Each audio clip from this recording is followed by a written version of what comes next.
On this story, India has continued to provide relief aid to Afghanistan from time to time, proving to be the neighbor that cares.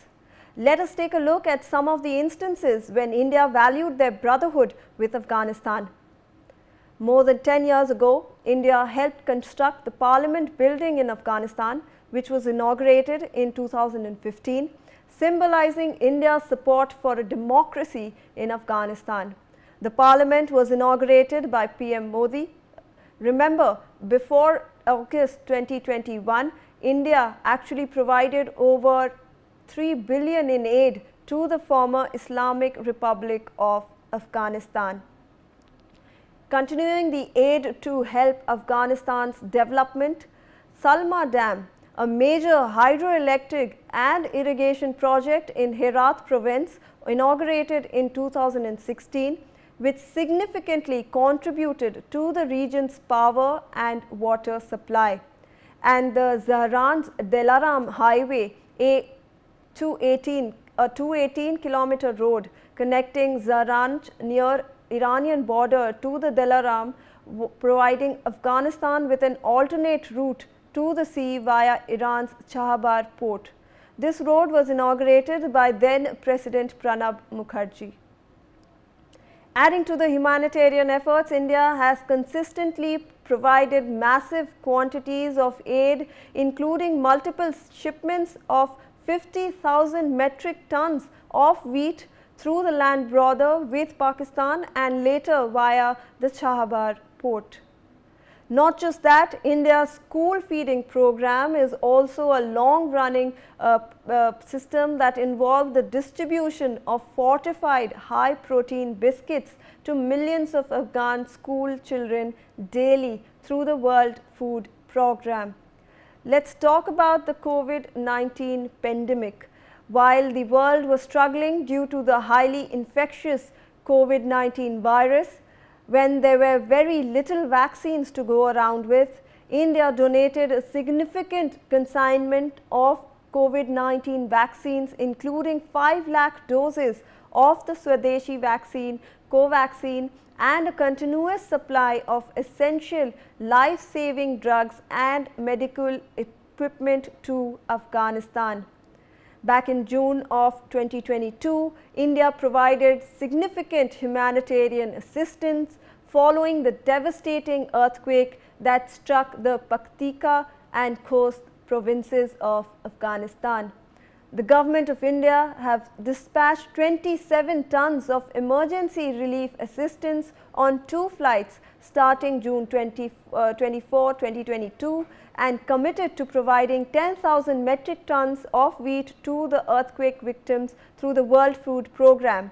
India also deployed a technical team to its embassy in Kabul to closely monitor and coordinate the effective delivery of humanitarian assistance.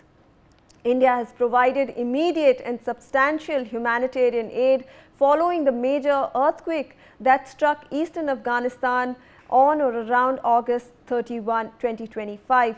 The aid was dispatched swiftly and came in multiple consignments through air and land routes. While 21 tons of relief materials were airlifted to Kabul shortly after the disaster, truckloads of relief material were immediately sent from the Indian mission in Kabul to the hardest hit Kunar province.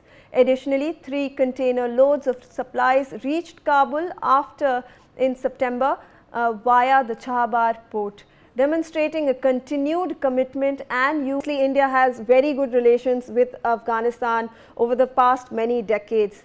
But like you mentioned that we missed an opportunity and Pakistan and China were cozying up with the Taliban.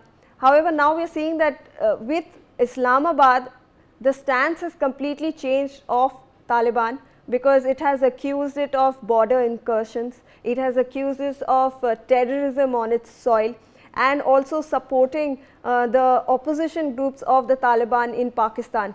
So, we are seeing a deterioration in the relation between Taliban and Islamabad, and China obviously is looking at a more development side of it and strategically because they want to occupy that area. Don't you think India was very hesitant at the start given Taliban's extremist ideologies, given the human rights violations that were in the picture. That's why it was hesitant earlier not to interact with the Taliban. However, now that they're seeing that a diplomatic strategic relation can be built with the Taliban, they actually have invited the Taliban foreign minister to discuss these issues going forward. I would opine here that there happens to be a great deal of historicity and cultural unison between India and Afghanistan. I remember the childhood and adolescent tales being narrated to us by our grandparents, that there was this character from Kabul, a dry fruits merchant, and he was termed as his name was Kabuliwala. He would roam around the sleepy streets of Kolkata, and talk to the women out there and sell his dry fruits and soda to them. Apart from that, if we look at the cinematic representations, then the game of Bush Kazi has had caught a fancy as far as the Afghani militarist nature and the aplomb of the Pathan is concerned. So I personally feel that given this kind of a backgrounder, a historical, cultural, and I would say a spiritual backgrounder between Kabul and New Delhi, I think we have been slightly late. But India was also hesitant, because if you look at another visage, just like the ISIS used to collect people in Iraq, and the beheading of spies and other innocents used to take place, in a similar manner, Taliban is also notorious for its Bamiyan Buddha incident, and also for mass beheadings and mass assassinations that used to take place in the Kabul stadium.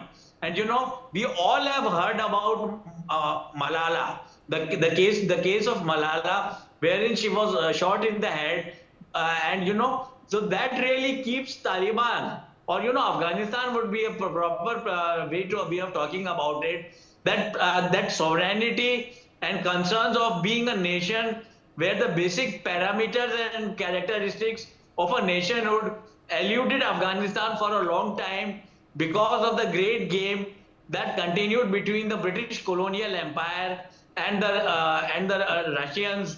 So because of these political and diplomatic and strategic inequities and instability, the kind of wild playground of militarism that West Asia became after the dismemberment of the Ottoman Turk Empire, that also happened to be the problem or the bane of the existence as far as any regime, or as far as the popular benefit of the Afghani people is concerned.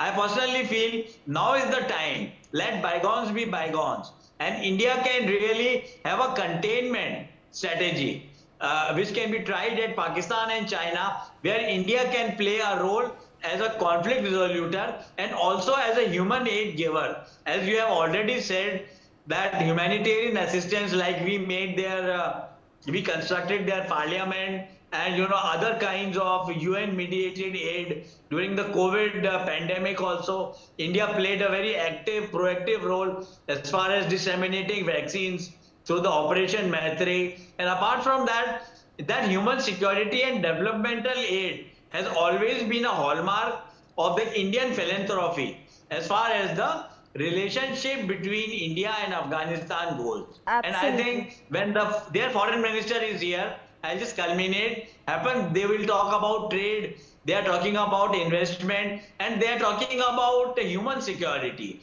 which I think would be a great eye-opener, or more than a flash in the pan as far as the general image or the general track of the Talibani foreign policy or the Talibani diplomacy is concerned. Absolutely. So I think there needs this kind of a people-to-people contact, which is always there, can be institutionalized. I personally have taken part in the capacity building exercise of the Afghani bureaucrats and their academia at my workplace in Delhi, wherein we are really working through the programs such as ITAC. We are training the Afghani bureaucracy We are training their teachers so that they can become at par with the academia in the world or with the officer class in the world. So I think India has been doing a lot for Afghanistan, and this institutionalization and inking of some sort of a pact between New Delhi and Kabul can really serve as an icing on the cake. That would Absolutely. be my take on it, ma'am. Absolutely. Thank you so much, Mr. Dwivedi, for giving us your valuable time and